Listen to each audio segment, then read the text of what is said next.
Good evening, ladies and gentlemen, or whatever time it is around the world. My name is Kieran, of course, from Red Devil Weekly, and we are back to preview yet another Manchester United fixture. And tonight's preview is obviously about United's game tomorrow, Thursday, against Granada in the Europa League quarter-final. 2-0 up on aggregate already. A game which really United should see through, but in these sort of European competitions, they can throw up a few interesting results. There's a lot of interesting points to go through in this preview. Before we get into it, as always, if you are watching as a video on the playback, thank you so much for doing so. Really do appreciate it. Make sure you hit that like button and please do subscribe to the channel as well if you are new. And make sure you leave your thoughts in the comment section down below as well. I want to hear what you guys have to say about the game, whether it's a prediction, whether it's anything at all. Please do leave your thoughts in the comment section down below.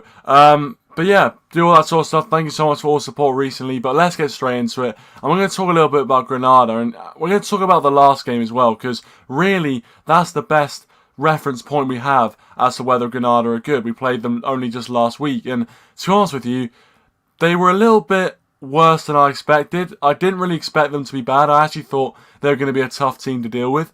And they set up pretty well. They set up, well to beat us.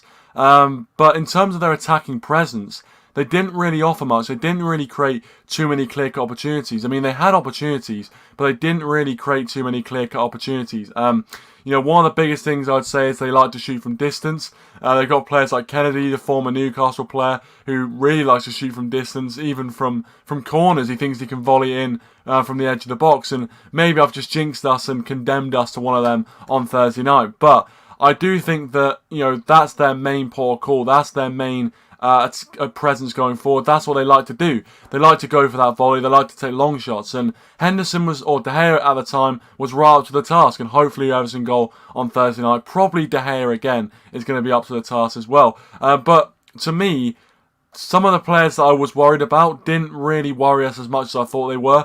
I'm not underestimating Granada, but I think if they were to get through and we were to choke a 2-0 lead, it would be horrific. It would be absolutely horrific. But, as I said, you never know. But I'm going to welcome everyone who's just joined on the stream. Welcome Jamie, thanks for joining. Welcome Matthew as well, thanks for joining. Appreciate it, yeah. I've kind of been growing it a little bit in lockdown, but I'm not sure I'm going to keep it, to be honest with you. Mia, thanks for joining, Mia. Hopefully you're doing well. And also, Darlin, thanks for joining, Darlin. Appreciate it. He says, good evening, everybody. Good evening to yourself. Hopefully everyone's having a good evening. As I said, wherever you are, good morning, good afternoon, wherever you're watching around the world. But yeah, as I said, let me know your thoughts on what you thought of Granada's performance in that first leg. Did you really think they were going to be better than they were? Did you think they were going to be worse than they were? Let me know your thoughts, because I think it's an interesting debate topic. Although I was doing a few previews, and I remember going into the game that it was a mixed bag. Some people were saying that we're going to breeze past Granada 3 or 4-0. Other people were saying that it wasn't going to be easy. So it was a mixed bag of responses when I actually kind of asked people or, heard people speak on the matter. And I think for me, I kind of felt that Granada were always going to be one of those teams that didn't really have any standout individuals. But as a team, they were just going to be just an arse boil, if you know what I mean. They're just going to be so annoying, and they were. And they set up really well, to be fair. They pretty well got their tactics spot on. But, 2 lapses in concentration. One, obviously, a bit of a dodgy penalty, but we'll take that all day long. And the other one was a very good bit of play. Very good ball over the top from Lindelof. Rashford took it down, finished it off supremely. So, that's the difference. And that's why I said in my review for the game that it was a bit of a footballing lesson in European football for Granada, because we've obviously had experience of playing in European football. This is their first European campaign. They've never played in either the Premier League, either the Champions League, or the Europa League. So they've never actually, had a European campaign. So I just think it was a bit of a learning curve, the fact that you can feel like that you're the better team in a game, but if you don't take any of your chances or don't create any meaningful chances, you will get punished, especially if you're playing a decent side. And I'm not tooting our own horn here, but we are a decent side. So, I think they got taught a little bit of a lesson there. But who knows, in the second leg, they're going to have a lot of spirit. They're going to come out with a lot of fight.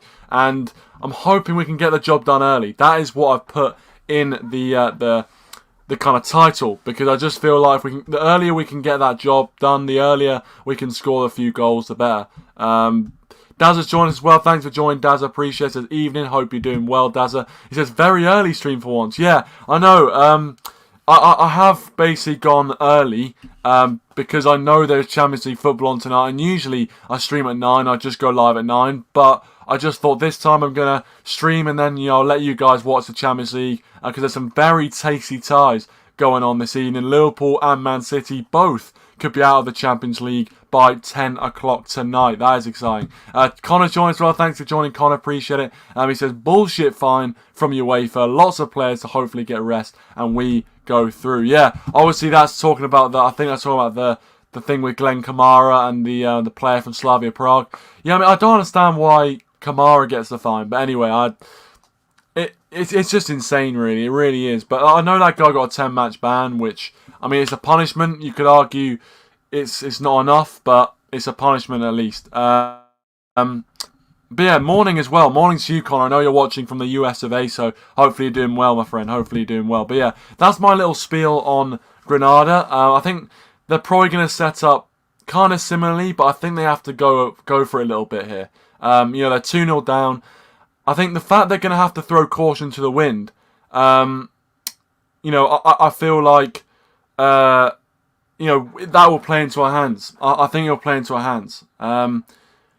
Oh, right, sorry, you're talking about a different fine. Sorry, I thought you were talking about the other one. Yeah, sorry, yeah. That is bullshit. Just for $7,000 for 5 yellows.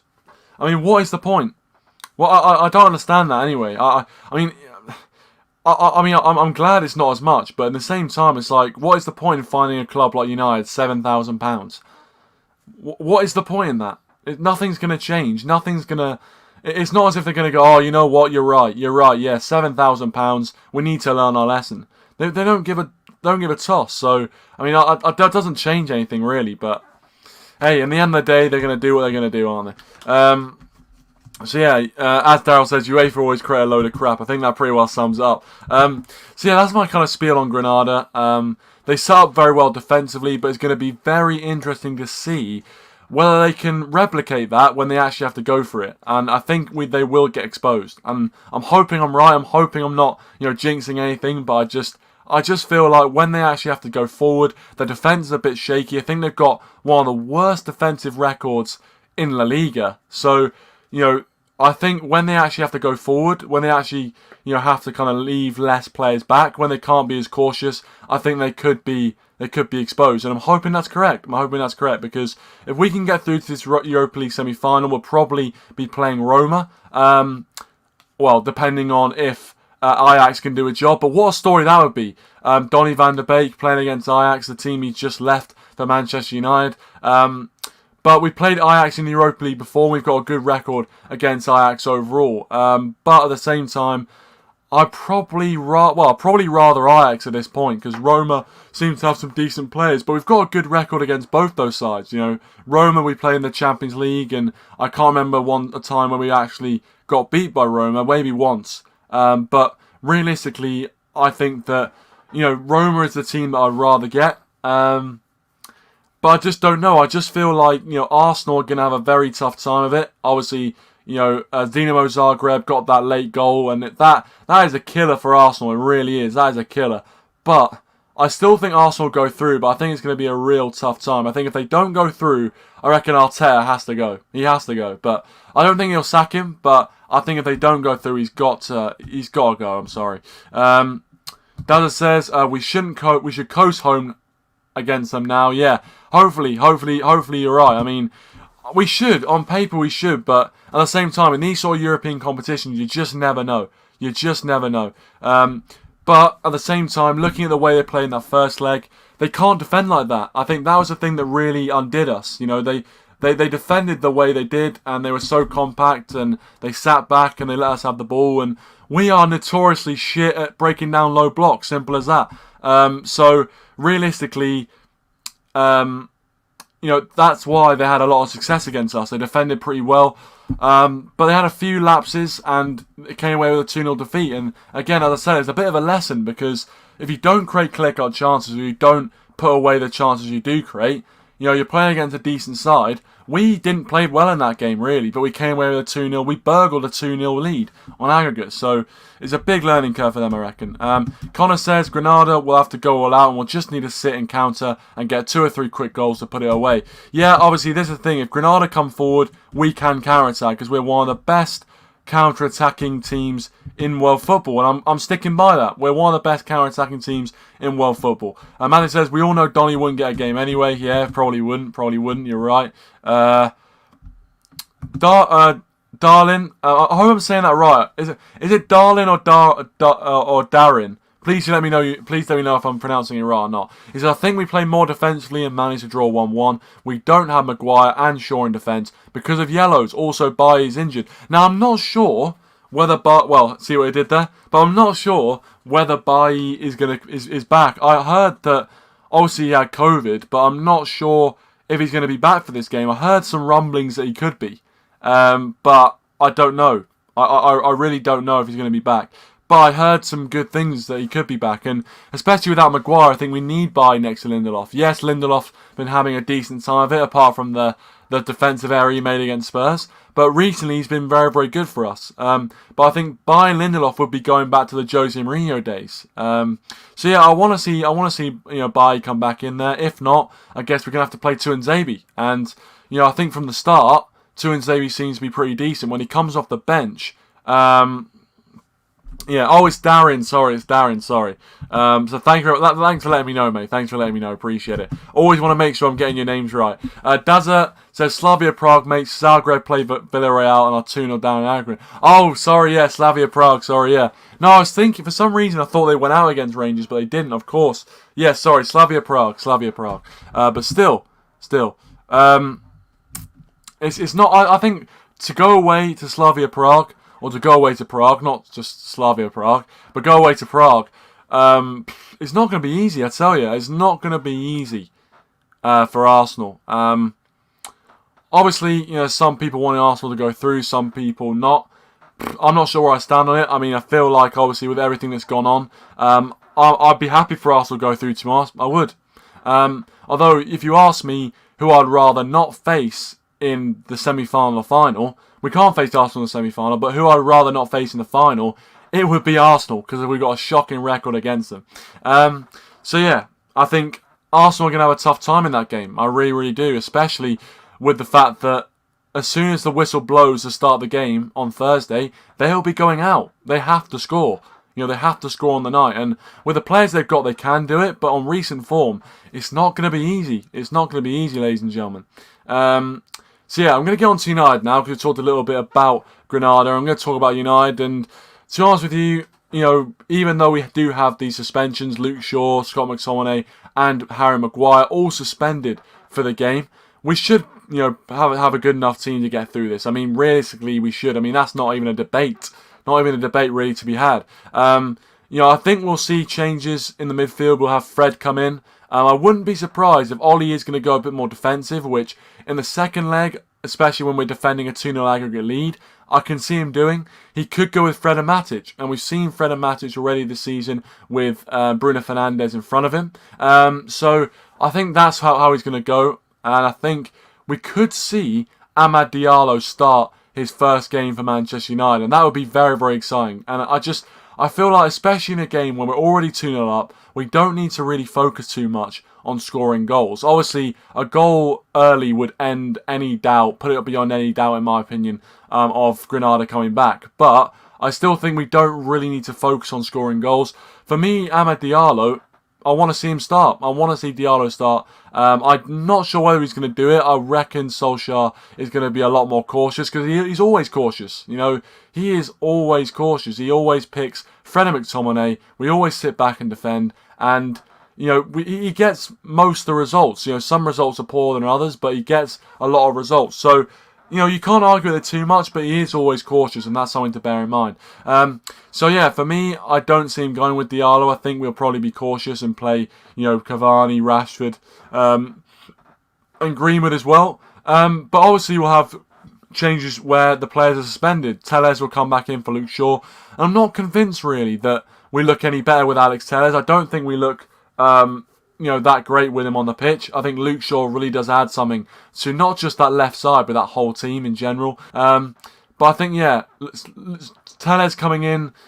I mean, when we're 2-0 up, it's not going to make too much difference, I don't think. I think defensively, Telles isn't great, and there's still some questions to be answered. But realistically, I think that, at this point, it's not going to make too much of a difference. I think, obviously, Bailly potentially could come back in for Maguire if Bailly is going to be fit. As I said, I'm not sure whether Bailly is going to be fit. I have to check that, and probably should have done it before the preview, but hey-ho. If Bailly's going to be fit, I'm 100% picking Bailly in place of Maguire. But if he isn't fit, then Tuanzebe, I think, comes in. And then, obviously, Wan-Bissaka is there next to Victor Lindelof. So, I think those are the main changes we'll see. I think, obviously, from Sunday's game, I think we'll see De Gea come in for Henderson, especially if Ollie keeps following the plan from what he showed in the last week, where Henderson started against Spurs and De Gea started in the Europa League. If we see that again, or if he tries to follow the pattern again, that's what we'll see. And other than that, I think it's pretty self-explanatory. So I think that's how we're going to set up. I don't think we're going to be ultra-attacking. I know, some people would say that attack's the best form of defence, and my opinion on it is that we can really get at this Granada side. And I think if we can put the game to bed early, we can start making changes, resting players for the Premier League. So that's how I'd approach it, but I don't think Ollie's going to do that. If I get into the mind of the babyface assassin as he is, I don't think he'd do that. I don't see him, kind of trying to go for it, end the tie early. I think he'll be worried about conceding, especially without Harry Maguire. So, that's how I see Ollie kind of, shaping up. But I would like to see him, maybe be a bit less cautious, and we can really put it on Granada. We can really finish this tie early if we want to. We just need to be clinical, and I think we need to be attacking as well. Dazza says they didn't start Darwin Makis last week. That was a big mistake because he's a quality player with a lot of pace. I'll assume he'll start tomorrow instead. Yeah, I mean, I heard a lot about him before the game, and obviously he didn't start, but he seemed pretty decent when he came on. But yeah, listen, they're going to have a few players which, especially from the first leg, they had a few players which, caused us problems. But overall, I don't think they were actually as good as, I thought they were going to be. Maybe that's just because, the aura of the occasion. Maybe they just didn't put enough chances away. But, I don't know. This is Connor's team, by the way. I wanted me to have a look at it. So, David De Gea, Williams, Lindelof, Axel, Telles, Fred, Van der Beek, Bruno, Diallo, Greenwood, and James. Now, I'm pretty happy with that team, to be honest with you. I'm pretty happy with it. You look at Williams getting a game as well. I'd love to see Williams potentially fill in that right back spot. I know Aaron Wan-Bissaka has been playing pretty well every game we've had, and he definitely deserves a break. If Bailly's not fit, then I think Tuanzebe's definitely going in. If Bailly's fit, then I think we'll see Lindelof and Bailly. Van der Beek getting in there as well. Again, another pipe dream for me. I'd love to see Van der Beek start, but I just don't see Ollie doing it. But I think if we do get an early goal or a couple of early goals, I can see Van der Beek coming on. But I just feel like, Ollie will again be cautious. He won't want to, give Granada even a sniff of a hope getting back into the game. Obviously, Diallo starting. I want to see Diallo start. That is a big one for me. I want to see Amad Diallo starting on this side. And then Daniel James as well. Daniel James has been brilliant in the Europa League. Obviously, in the game we played in Granada, he was all right. I mean, he didn't play as well as he did maybe against AC Milan or Sociedad, but actually, he wasn't bad. And I think in the Europa League this season, he's been decent. So I want to see Daniel James as well. But I like the lineup. Connor. I do. I like it a lot. Dada's saying, give the youngsters a run out and give first team a break ready for Burnley.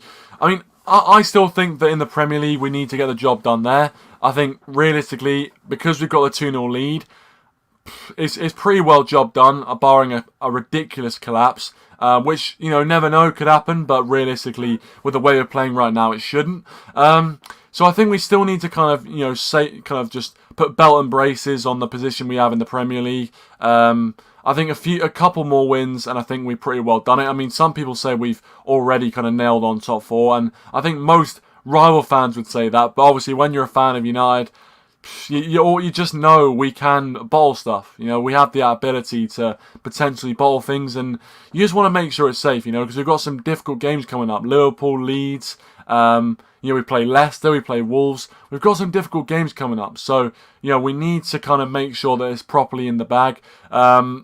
So a couple more wins, and I think it's absolutely done and dusted. Pretty near mathematical, I reckon, as well, if we win a few more games. So, I think the Europa League is the priority right now. I think if we hadn't have scored those 2 goals, I think we'd be saying start the strongest lineup we can in this game.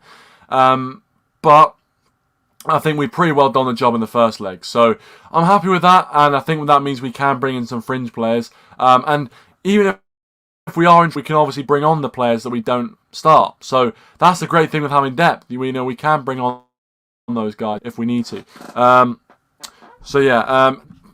Darren says, I agree with that. The youngsters are not getting enough game time, and the first team is getting tired after playing games every 4 days. That's the problem, and that's what we knew was going to happen when we went into the Europa League. When we went into Europa League, we knew there was going to be Thursday, Sunday. And, it's all right when you're at home, but when you're away from home and you're travelling back on the Friday and then you have to play on the Sunday and you get 1 day's training, it's not good. It's not good for any athlete to do that sort of thing. So, it was always going to take its toll. I think we've managed it well throughout the season. Obviously, we've still got 7 Premier League games left, so it could still all unravel then. But I think right now we're handling it well. And we need to have a good depth of squad. And I think we do have that depth this season. I think if we are playing in the Europa League, week in, week out, like we were last season, or maybe the season before, it would have really affected us because I don't think we had that depth. But I think now we've got a decent bit of depth. And it seems to be, working out alright for us. Dozen says, gonna see Tuanzebe tomorrow, I think. He says, could we see Donny play? I highly doubt it, mind. Yeah, well, both those things, I think, could turn out to be true. I think, Tuanzebe starting. If Bailly's not fit, I think Tuanzebe's a shoo-in. I just don't know. I'm not 100% sure whether Bailly is going to be available for this game. If he is, I'd 100% put Bailly straight into that. But if he isn't going to be fit, then, Tuanzebe's a shoo-in, absolute shoo-in. And then, on your comment about Donny van de Beek, as I said previously, for me to see van de Beek start, I think it's a great opportunity for him to start. And I think if he doesn't start this game, then, when is he going to start? I mean, let's be honest. When is he going to start if, Donny van de Beek doesn't start in this one? It's it's not a dead rubber game, obviously, but it's one of those games where, we should be winning it pretty comfortably. So I don't see how he doesn't start this game. But obviously, I just feel like Ollie, there's something about his relationship with Donny van de Beek and the fact that he just never plays him, even in dead rubber games. And I just don't see him doing it. I think he could come off the bench. By just doing from the off. But I could be wrong, and I hope I am wrong, because I want to see him play. By the way, I want everyone watching that I probably won't be doing a match reaction straight after the game, or at least I don't think I will be, because I'm going to be out tomorrow as the game is going on. I actually won't be able to watch the game, unfortunately. So, yeah, I'll be keeping up to date with it, but I won't be able to watch it because I will be out. So, if you are looking forward to the match reaction after the game, I won't actually be able to watch it, so I do apologise for that. I'm going to get on to my prediction. I've given you my lineup. I'm going to give you my prediction. Then I will be leaving this. And, I will be on live on Richard's channel as well. Got a match preview on Richard's channel. So I'll be over there at about 10:15, that sort of time. But my prediction for the game is going to be a 1-1 draw. I think Darren actually summed up for me. I think I can just, our form at Old Trafford's been poor. We always seem to just put in a shocking performance at Old Trafford. So I wouldn't be surprised if it's another shocking performance, but we just about get the job done. And, I wouldn't be surprised if there's some early drama where, like, Granada score first and it's all everyone's panic stations. And then, we kind of hold out to half-time. Then we get an equaliser after half-time at some point. And then it's just, we kind of ride out to the end. And it's a 1-1 draw. And people say, you know what? It wasn't classic, but we got through to the end. And that's what matters. So I'm going to go with a 1-1 draw. I don't often predict United not to win. But I'm going to do that today. I think it's going to be a 1-1 draw. Same time, we should get through the tie, hook or by crook. 2 away goals. I mean, Granada need to beat us, 3-0 on the night to go through. I mean, 2-0 just to take it to extra time. I mean, that is going to be difficult. But you never know. You never know. You know, Granada, as I said, this being their first European campaign, they won't want to go out on a whimper. I'm telling you that now. They won't want to go out on a whimper. So that's one thing that the players have got to keep in mind. But other than that, yeah, I think I've said everything I need to say. Just need to get through it. Get to the semi-final, probably play, Roma, I reckon. I don't see Ajax coming back, especially with Roma's 2 away goals. And we'll just see what goes. We want to win a trophy. This is a big trophy for Ole Gunnar Solskjaer to win. We need him to win this trophy.